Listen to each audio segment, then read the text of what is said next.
I switched from due dates to due dates, and it made me go from weeks behind to weeks ahead of my deadlines. You see, I used to just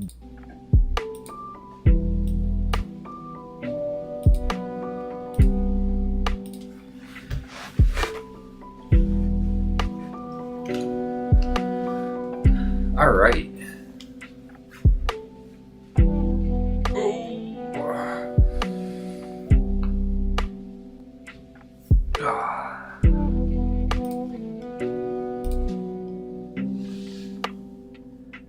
Well, what we're going to be doing today is some sound management. I already set up some boilerplate for this.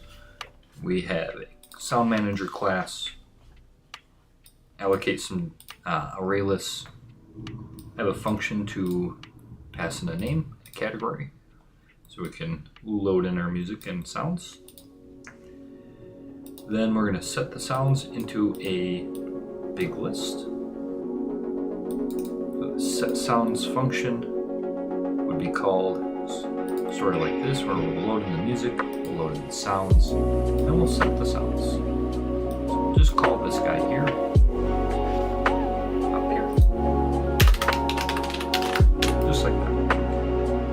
Allocate, and then I'll hit init. Init will load this, which will pull from that. Load pulls from that, and then it'll hit set sounds, which will add all of those to here. And then here we have a sound file, return type. It's going to gather the sound. We're going to provide it an index, and that's the sound we want. Then here we're actually going to do this. Now sound name is an enum. I could have put this inside of here as well. It kind of makes sense to do that, honestly, so we don't have to go about doing this. But it's fine.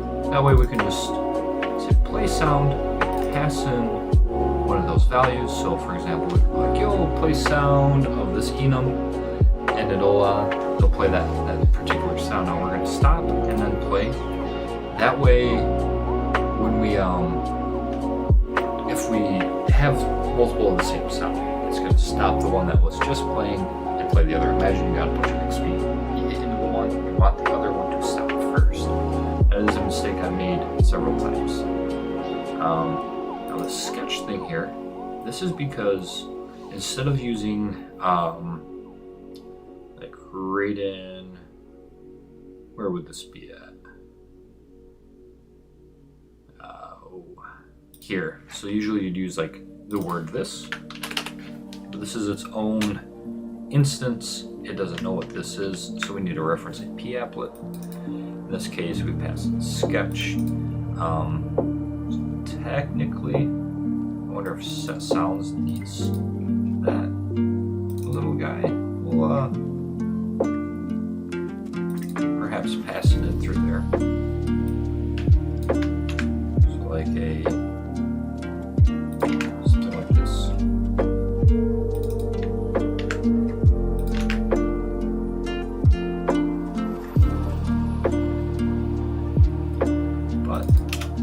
I want to test it first.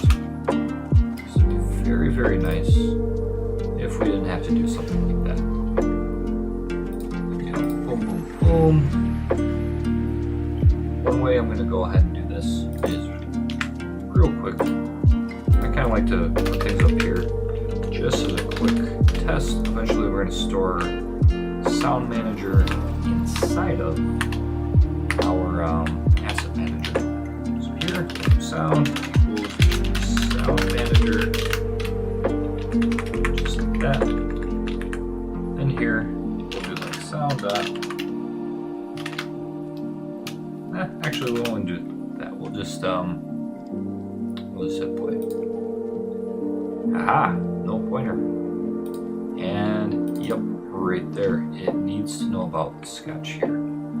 So instead of just kind of saving it down like that, we don't need to allocate that type of data here. We can just pass it in.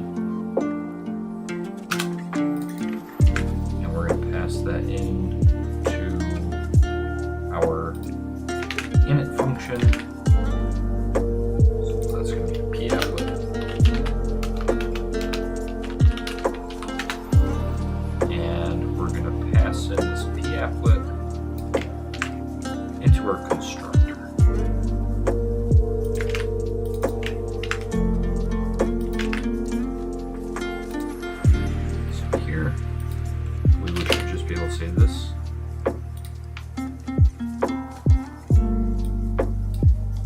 unable to find.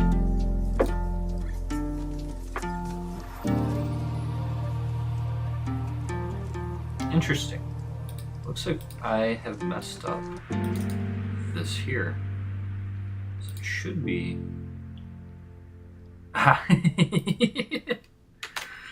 That's actually a really funny mistake. I wasn't passing in the little slash guide. Oh, so we have loaded in our sounds. Now what I'm going to do is stop the music and let's test this. So even though sound is in here, I can't just go here and be like, yo, sound play. The reason being is states.update is what is actually going to happen. So inside the states.update, which is inside of the state machines up here, you'll see we go, hey, we have a big old state machine, and this is its update. We have a menu, a pause, play, so on and so forth, different loops for each one. So if it hits, it's going to hit into this pause loop.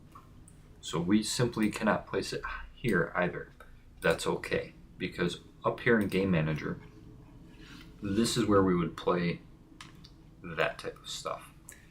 So up here, to test this menu sound, we will take in that global sound we made over here in this sketch file, and then we will set it we'll use the function we made, so sound dot play sound.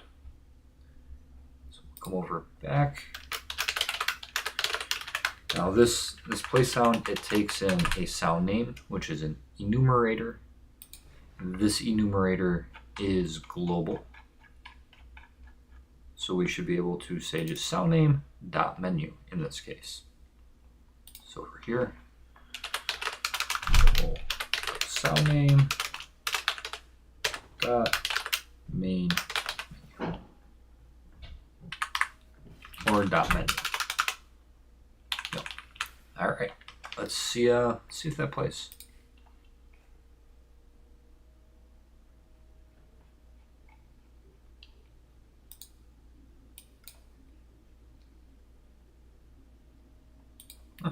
I do not hear it. Let's try it in the constructor. Null pointer. Try it down here. Probably another null. And we'll play right here, and we will print line.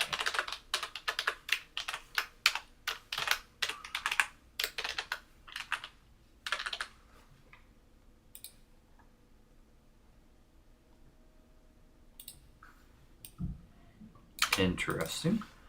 So this is number 0. So state machines. This is 0, 1, 2, so on and so forth. Inside Asset Manager here, we're taking an index. So name dot ordinal is what we're going to print now. So I'm going to print line the index that's coming into this value. It is taking in 0. And first we hit sound.stop and sound.play. So my guess in the update is it's going stop, play, stop, play, stop, play. And that's why we're not hearing it. I'm going to comment this out for a second. Right, so in the update it's going to continue to do that because that is not a good idea to initialize sounds over and over in the update. Now here, it gives that null pointer. So my guess is inside this menu manager, we actually need a instance of this sound name. So I'm going to call it name.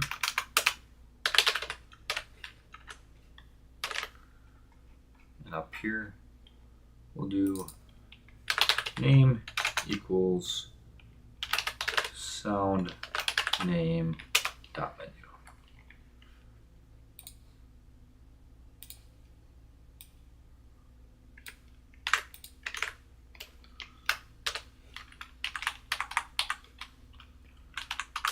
call name.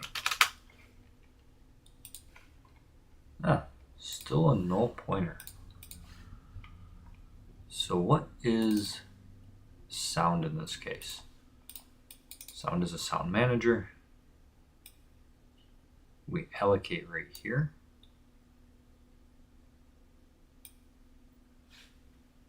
I'm going to allocate it before these states. Right, so the reason that was happening is we made assets, then we made states, then we made sounds. Since states was made and starting to run through here, sound was being called and was not created beforehand. It's a simple thing. Now I'm very curious. I probably can just do soundname.menu like that and get rid of that, and should have the same effect. Right, so now we have our sound. And this way we can just call the enumerator with this sound.play. So that way, like over here in the game manager, so this is menu manager, this is the credits manager, options manager, pause manager, and here's the game manager. Here we can go like this and just say .game.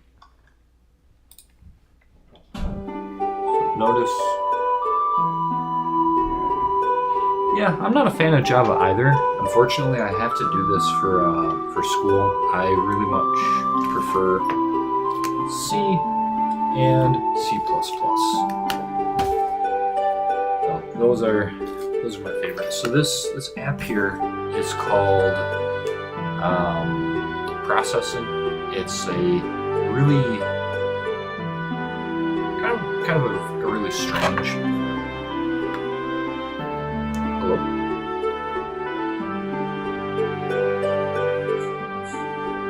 Alrighty. See you soon. Bye. Sorry about that. Had to take that phone call. But yeah, so this is Java processing. There's a bit of documentation on this for school. So I go to Digital Animation and Game Design over here in Big Rapids at Ferris State University. They do a lot of Unreal Engine processing.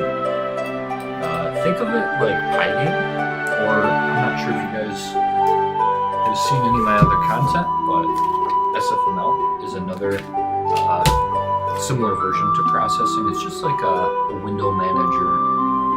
Holds these doohickeys. Now let's hit play. Now it didn't stop the other sound, or maybe it.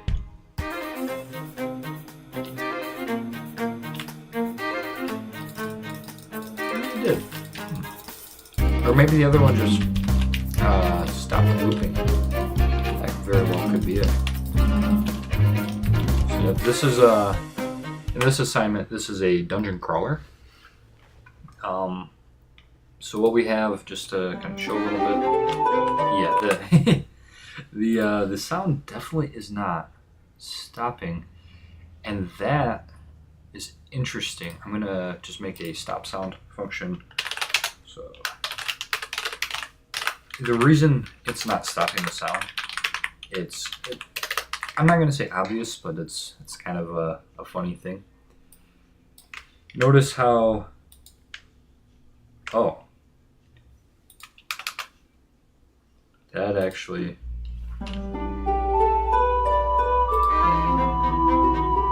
yep. So even if we had that stop sound there, what happens is, since we're not passing in the same name as the name that was previously there, it's not going to stop that particular sound, which is an oversight on my part. This should work fine for sound effects, but just not really music so much.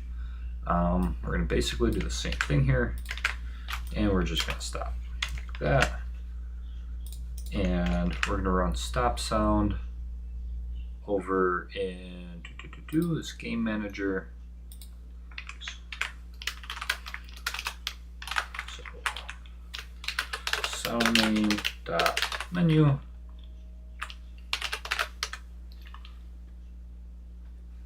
Well, yeah, no. It's I could very well share this code file. I do want to release it though, so it does kind of, for lack of a better purpose, makes it harder. But honestly, it's not worth like selling this. I'm still, practicing. So yeah, I mean, I can make this open source straight onto GitHub after I turn in the assignment, so nothing gets funky. Well, thank you. I'm learning. There's a lot I got to do yet. So like we got these little ghost guys. I have to work on their state machine a little bit later because one of their states is teleport. When they take some damage, they can throw this little curse ball at you. Pretty OP. And then if they take a lot of damage, and that's another thing. My states definitely need some work. This is due May 4th. So I right now trying to get those sounds in because sounds are a requirement and they're putting it off. Last couple days have been a lot of quality of life, I suppose, improvements. The one thing I really don't like about Java is how using globals kind of like just makes shit easier in a sense. And we're like C and C++, you should be like using getters and setters, and I don't claim to be an expert at all. Like I am very much learning all this the jargon and how to go about this stuff. The asset manager here, if you're interested, this is kind of a interesting thing. Actually very proud of what I did here. So if you notice, we have a CSV file, and that is some tiles. This is made using the program Tiled. So Tiled can either export as TMX, CSV, or XML. In this case, I exported as CSV. We then take this texture that I used to build that tile map inside Tiled, and then we take that and we do some kind of cool stuff, honestly. So yeah, right here we load in the sprite sheet, so I pass it in. Notice I kind of like this this type of stuff just so I can pass in yada yada. We split up that texture sheet into several little textures, and this is not perfect. There is a kind of a funky that I haven't quite figured out in here. Something about these, I've tried different numbers, you get different effects. This seems to be the effect that looks the most okay. But anyway, we load in the texture, we chunk it up into several different textures, and then we add them to this texture array list. Then inside of this guy called floor, I have a hash map that holds on to positions and images. And then I allocate some array lists like the CSV table. That way, inside of here, I can just say add table or go like this even, and it's just gonna play. It's gonna have right now like the same. I just hit escape so it closed, but it'll have the same if there's only one. If there's two or more, it'll somewhat randomize between the tile sets, and I can just at this moment just kind of hit like add table, pass in the file, and then it'll randomly just go from there, which is nice. I'm very happy with this one. So what happens is it grabs the texture, from what we loaded in through that sprite sheet holder guy. And then we go, hey, we add them to this guy's array, and then we do this pick table thing, which says, hey, generate a random value. That random value gets basically truncated, in a sense, into an integer. Then we assign the table to my table. So get table here, we can pass in that index here. And so that's going to return a very specific table. So this, or that. Right, so we create a random value, pass in, get that table, return the table. I then go like this, like, yo, shove into this table here. I'm just checking something because I wonder.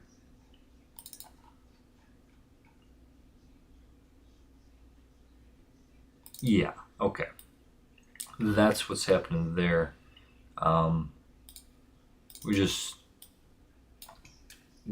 This is really the only use of the big array list. We just set it equal to the size within the assets tables array list. That way, inside of, where should it be? Here, we can just get the row and column. So grab a table. Oh, okay, yeah, we grab a table off of this. Get the row, get the column, do some positions. Actually, I do wonder, is this just extra code now? No, oh, okay, that makes sense. Okay, so between CSV table and tables, I didn't see the S there. So we do take the random value based off of his size. His size is set based off of this guy's size, which is set from the blah, blah, blah, blah. This type of stuff here. So if we find add table, that's where that's being set at. And yeah, so you just kind of gather the one image and whatnot, pass it all around, so grab the right table, pass it around, do this type of, so you calculate an ID based off of the number stored in the row or in the column. Yeah, so this is called processing.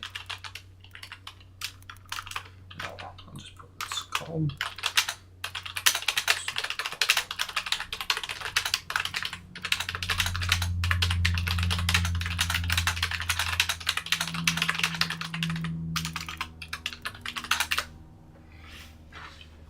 And so we grab the ID based off of, let's pull up that CSV file again.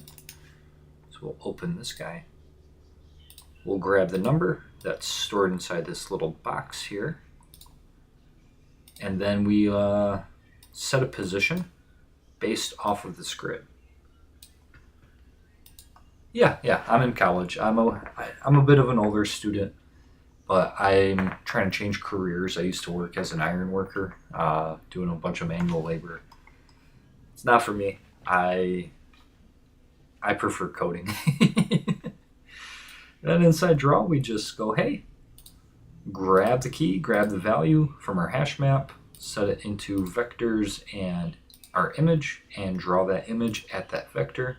All this offset is doing is inside of this world file where we generate our walls and stuff. I just have an array list of floors, and then the offset lets me position with the walls. And yeah, it just it helps some stuff. Neat system. Yeah, I very much do enjoy coding. It's I'll actually be teaching coming up this summer for an internship, so that's going to be a hell of a thing. That's one reason I'm practicing streaming a little bit more. Well, thank you. Thank you. I released a game on Steam. It's not the best game in the world, and it it needs some work. It definitely needs some work and some love. It's definitely, I don't know how much time I'm gonna dedicate to this game anymore, as I'm learning and getting better and better. AIML. Huh. What college is that?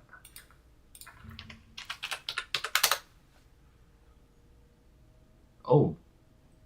Oh, so are you learning like AI? That AI stuff's pretty damn cool.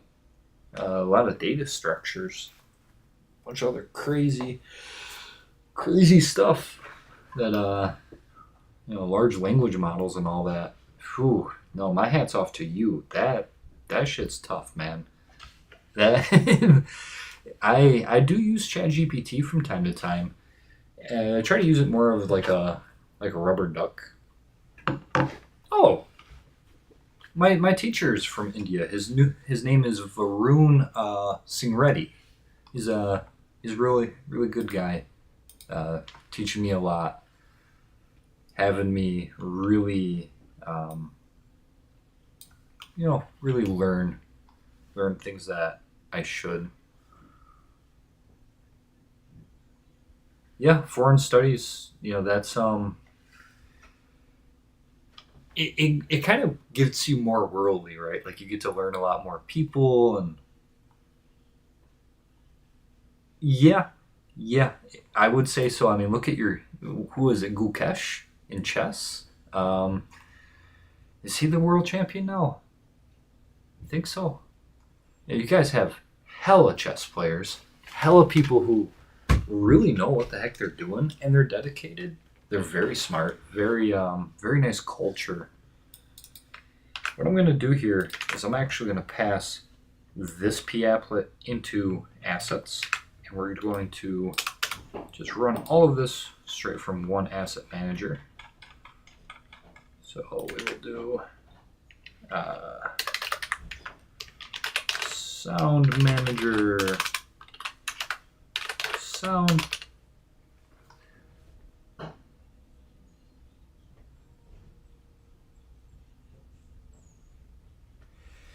Yeah.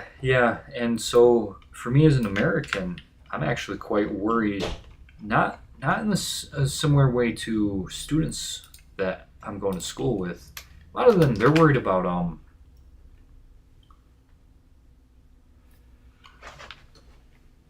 yeah, yes, I do see where you're coming from with that, but at the same time, don't fall into the trap of comparison. Just because, like, take me for instance, I'm almost 30 years old. If I knew this stuff when I was 18, 19, oh, that would be awesome. But I didn't really put in the time, the effort. I actually got high all the time, drank and smoked, and wasted my life for a bit. And so when you're learning stuff and you see like a lot of Indian people are like that kid, he can he's like a human calculator. You got great chess players. You yourself have made so much progress from where you started that is what you compare to is your previous times, not somebody else. Yeah, 18. That's it's a good time, and it's you learn a lot, and it's okay. It's okay to fuck up. See, now that we're calling things from assets, we will go like this, and so on and so forth. And we'll go that's pause manager.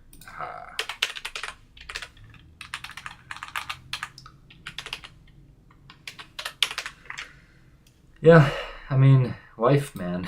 it's a hell of a thing. Yep. So now we got that.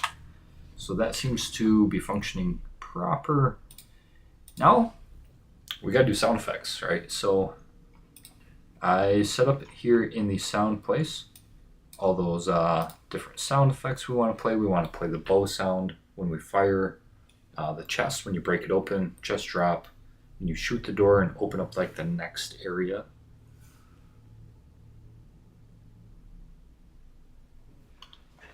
Yeah, honestly, I'll give you my big opinion on this. Any. Some say Python, some say C Sharp, some say Java, and then there's the new really memory safe languages like Rust, Zig, Go, I believe, is another one. Then, low level languages like C or even C++. Get your hands dirty is my suggestion. So I actually failed my first programming class in Python, but Python is usually a great beginner language and is really good for like AI development. Where C Sharp, you can use it in Unity and desktop apps. So the trend, as far as I can tell, is kind of a change over to these memory safe languages. So Zig is about like the equivalence to C, and then you have this language called Rust, which is kind of like a C++ but memory safe. It's a general purpose programming language emphasized on type safety, concurrency, yada yada. But Python is super, super useful. It's an interpreted language. And so some people, I wouldn't necessarily fall into the thing where this language is bad because I don't use it, or this language is bad because it doesn't handle this thing well. As a programmer, we have these different languages and different game engines like Godot, Unity, Unreal. Some of the game engines that I made from scratch using the SFML API, these are tools. So if you have a specific problem you want to handle, pick the language fit for it.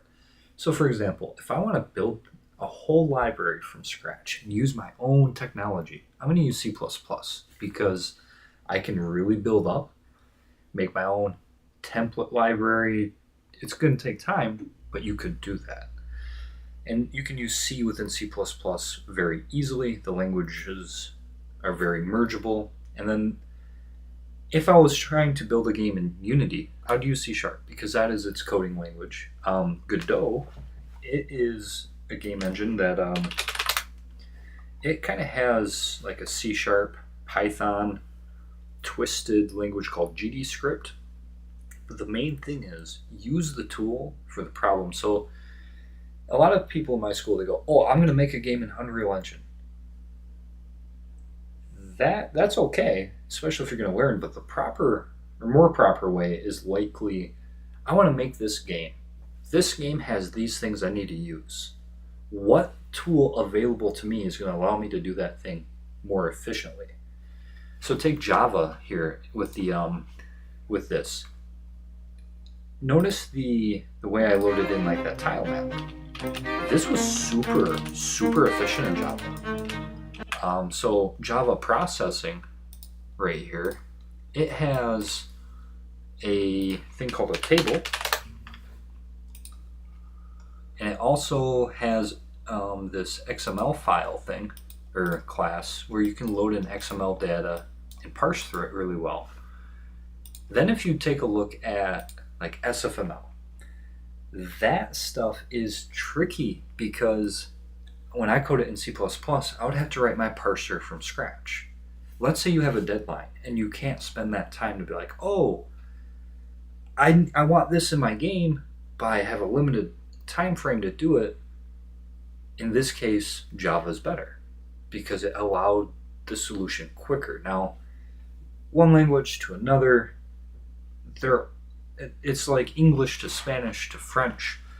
It's important to communicate with people. It's important to be able to talk to things computer-wise. And there's a book here. It's called Real-Time Collision Detection. And like this book is super, super informative. Has a lot of like how to make collision systems from scratch. At the same time, using all that information and building a full-on physics engine from scratch is not a waste of time, but it depends on what you are trying to achieve. And that really becomes, and sorry for going on my tangent.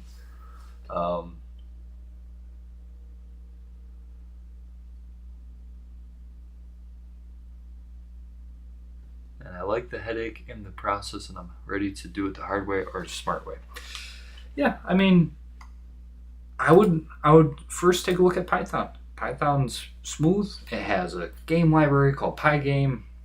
If you want to learn programming in a fun way, that's one thing. For example, I want to learn Python and then become proficient in that language, and then I want to learn Java so I won't be confused. Yeah. So here's an interesting thing. My first language was Python. I failed it. Then I taught myself C#, and I went back to Python, and Python actually made more sense. It's kind of funny because Java and C# are like this. They feel exactly the same to me when I type them.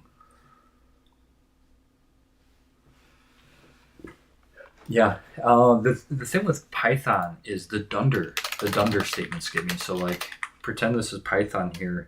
You'd have like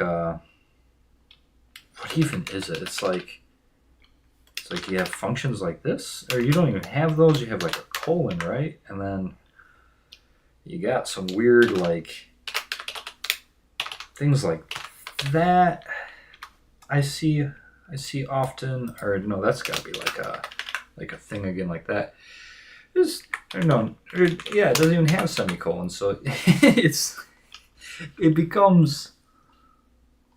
So is there any other language like Java, C# for Python, or some other language?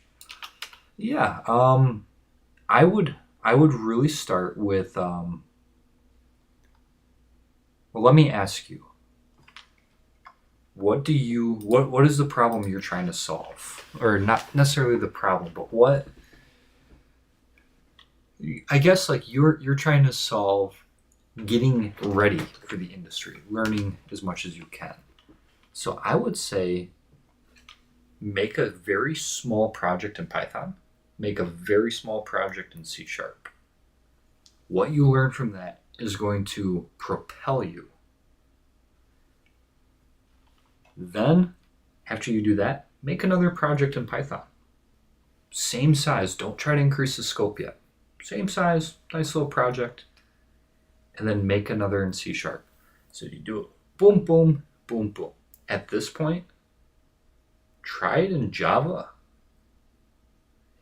With now that you got the three languages, bounce back between the three. Maybe introduce yourself to Zig or Rust. Those I've never learned. I'm gonna have to because that's kind of where the industry seems to be shifting.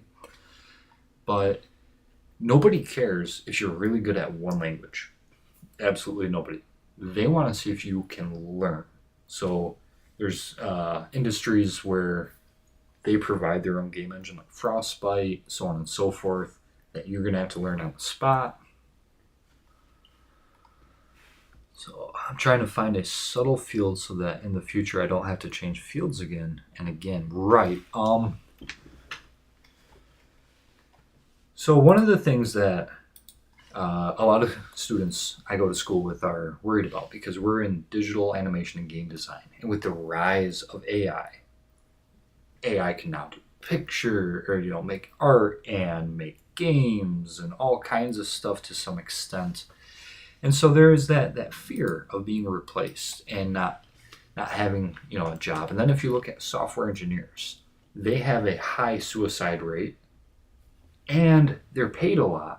But there's a lot of stress on their plate, because if they have like a 3-month period where they have to get something done, and then the CEO says, hey, we want that done in 6 weeks instead of 3 months. So they crack down, and if they fail, it's their fault. It's not the CEO's fault. So that's a lot of stress. But if they succeed, it's even worse, because now they know that you can do it. That is the expectation. So if you fail after that, then it's really bad. So there's a lot of stress on software engineers.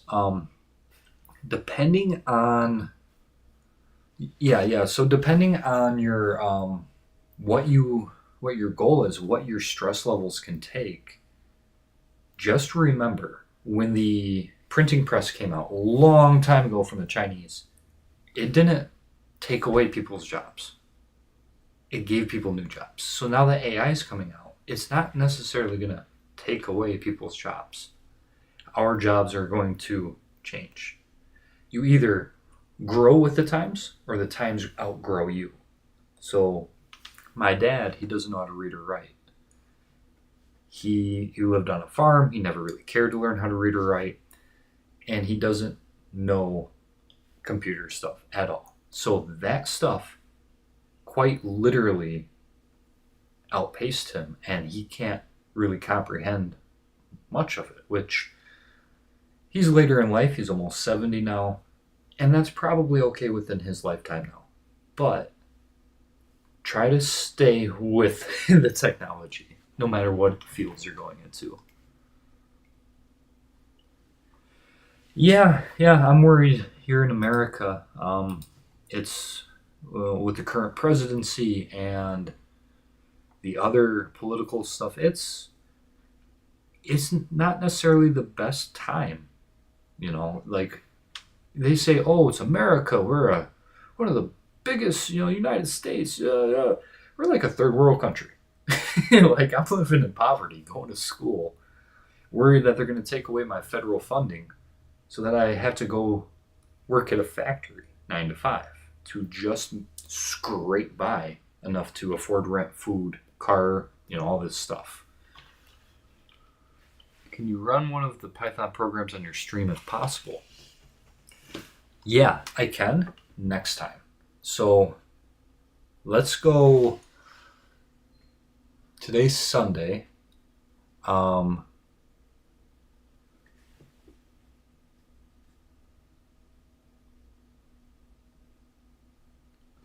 So currently I don't have any like PyCharm IDE or Visual Code. I have Visual Studio, which only has my C++ stuff in it. And this is processing, so I don't have an IDE at the moment that can run that.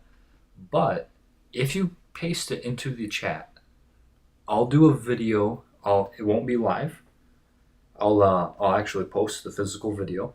I'll run your code, and I will put your name in the title, like Morris plays yada yada, and look at it. I'll probably learn a lot from it. I haven't wrote in Python in almost a year now, which I have to go back to and freshen up a little bit. But yeah, copy paste it in. I'll run it next time. Make a whole video for you, and go from there. So I gotta load in some sounds.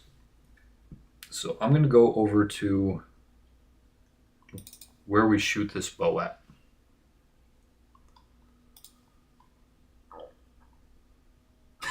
Okay, that ouch. That's a hell of a name. My gosh. So here is where we prep shot. And then we prep the shoot and then we shoot. So here's where we're going to play that sound. Assets.sound.play sound. And then here we should be able to do like sound name dot bow. And let's check that out.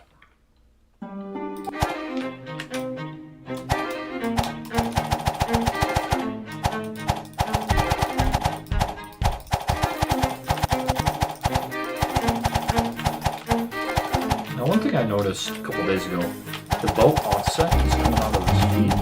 So if we get too close to the wall, it kind of hits into stuff, and it sounds like it's actually not even stopping the sound. So what we're gonna do is we're gonna run stop sound right before we prep it, and shoot as we shoot it.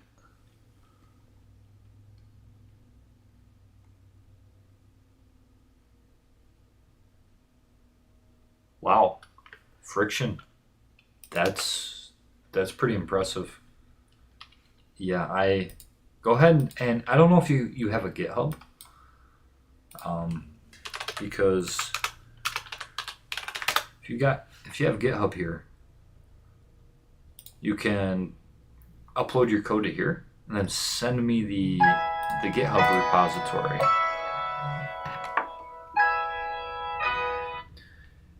With that, I unfortunately have to go. Thanks for coming, and yeah, enjoy. I hope you learned some stuff, and you definitely taught me some stuff. And I can't wait to take a look at your code. Go ahead and like upload it to GitHub, make it public, take that link, send it to like a comment or something. See ya. And I'll end the stream. See ya.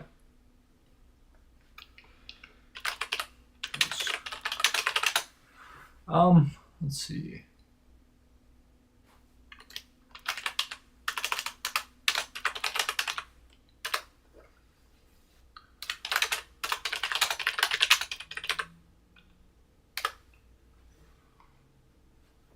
See ya.